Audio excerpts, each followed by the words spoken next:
మొదటి దశకము శ్రద్ధర ఛందస్సు 6వ శ్లోకం నుంచి.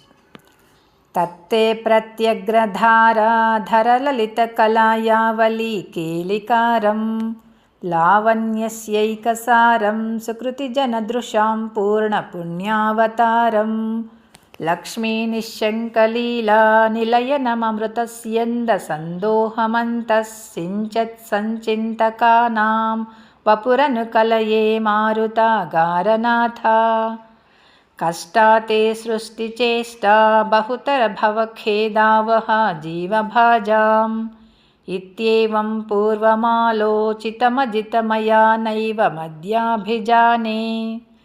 నో చేజ్జీవాః కథం వా మధురతరమిదం త్వద్వపుశ్చిద్రసార్ద్రం నేత్రైః శ్రోత్రైశ్చ పీత్వా పరమరససుధాం బోధిపూరే రమేరన్. నమ్రాణాం సన్నిధత్తే సతతమపి పురస్తైరనభ్యర్థితానపి అర్థాన్ కామానజస్రం వితరతి పరమానందసాంద్రాం గతించ. ఇత్థం నిశ్శేషలభ్యో నిరవధికఫలః పారిజాతో హరే త్వం. క్షుద్రం తం శక్రవాటీ ద్రుమమభిలషతి వ్యర్థమర్థివ్రజోయం.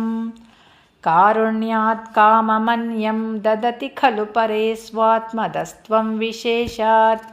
ఐశ్వర్యాదీశతేన్యే జగతి పరజనే స్వాత్మనోపీశ్వరస్త్వం. త్వయ్యుచ్చైరారమంతి ప్రతిపదమధురే చేతనాః స్ఫీతభాగ్యాః.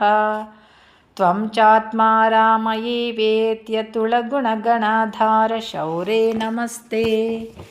ఐశ్వర్యం శంకరాదీశ్వర వినియమనం విశ్వతేజోహరాణాం. తేజస్సంహారి వీర్యం విమలమపి యశో నిస్పృహైశ్చోపగీతం. అంగాసంగా సదా శ్రీరఖిలవిదసిన క్వాపి తే సంగవార్తా. తద్వాతాగారవాసిన్మురహర భగవచ్చబ్దముఖ్యాశ్రయోసి.